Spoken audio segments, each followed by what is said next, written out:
Assalamualaikum, apa kabar? Semoga semuanya dalam keadaan sehat ya. Senang sekali saya akan melanjutkan untuk materi pendidikan kewarganegaraan untuk kelas 11 Modul 8 Neraca Keadilan yang akan saya bahas kelanjutannya yakni unit 2 Jalan Keadilan masih dengan saya Viniatus Solihah.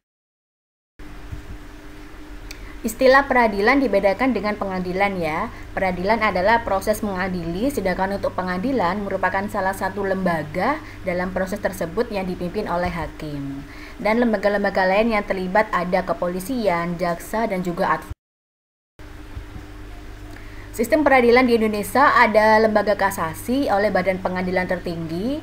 Kasasi diadakan untuk mengawasi segi penerapan hukum dalam putusan Badan Pengadilan. Dan lembaga kasasi ini berasal dari Prancis. Semua instansi yang lebih tinggi dari pemeriksaan tingkat pertama adalah banding atau ulangan. Dalam instansi banding atau ulangan, semua pemeriksaan fakta atau bukti ini diulang secara menyeluruh. Kemudian sistem peradilan di Indonesia ini tidak mengenal adanya peradilan juri, yakni tidak adanya orang-orang yang tidak mengerti hukum yang ikut duduk sebagai hakim atau ikut memutus perkara.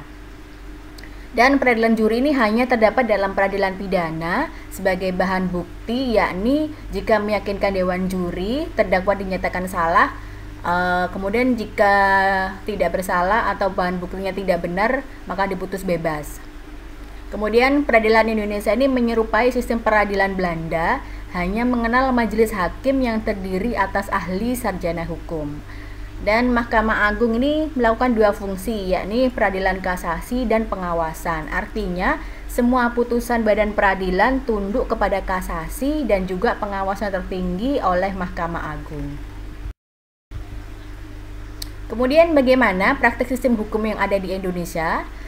Kekuasaan kehakiman dilakukan oleh Mahkamah Agung dan badan peradilan yang berada di bawahnya dalam lingkungan peradilan umum, lingkungan peradilan agama, lingkungan peradilan militer, lingkungan peradilan tata usaha negara, dan oleh sebuah mahkamah konstitusi. Peradilan umum yakni berwenang memeriksa, mengadili, dan memutus perkara pidana dan perdata sesuai dengan ketentuan peraturan perundang-undangan.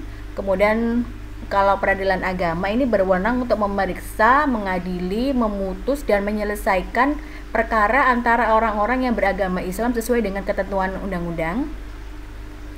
Sedangkan untuk peradilan militer ini berwenang untuk memeriksa, mengadili, dan memutus perkara tindak pidana militer sesuai dengan ketentuan peraturan perundang-undangan. Dan yang terakhir, peradilan tata usaha negara ini berwenang untuk memeriksa, mengadili, memutus, dan menyelesaikan sengketa tata usaha negara sesuai dengan ketentuan peraturan perundang-undangan. Dalam proses peradilan diatur bahwa dalam memeriksa dan memutus perkara, hakim ini harus bertanggung jawab atas penetapan dan putusan yang dibuatnya. Harus memuat pertimbangan hukum hakim yang didasarkan pada alasan dasar hukum yang tepat dan benar. Kemudian pada sisi lain, setiap orang yang tersangkut perkara berhak memperoleh bantuan hukum oleh negara, dan jika tidak mampu maka negara akan membantu biaya perkaranya atau biaya pembantuannya. Kemudian dalam praktek sistem hukum Indonesia, selain Mahkamah Agung dan Mahkamah Konstitusi, terdapat fungsi yang berkaitan dengan kekuasaan kehakiman, yaitu penyelidikan dan penyidikan, penuntutan, pelaksanaan putusan, pemberian jasa hukum, dan juga penyelesaian sengketa di luar pengadilan. Penyidikan dalam perkara pidana ini dilakukan oleh polisi, penyidikan dan penuntutan, dan pelaksana putusan dilakukan oleh jaksa, pemberian jasa hukum dilakukan oleh advokat. Kemudian penyelesaian di luar pengadilan biasanya ini perkara perdata yang diselesaikan dengan cara arbitrase. Arbitrase ini merupakan cara penyelesaian suatu sengketa perdata di luar pengadilan yang didasarkan pada perjanjian arbitrase yang dibuat secara tertulis oleh para pihak yang bersengketa.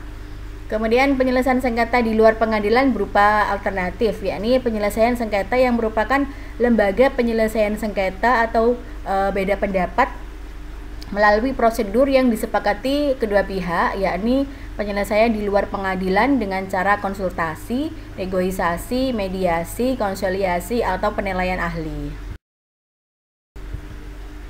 Demikian untuk materi PKN modul 8 yang bisa tutor sampaikan. Semoga bisa dipahami ya dan menjadi ilmu yang manfaat.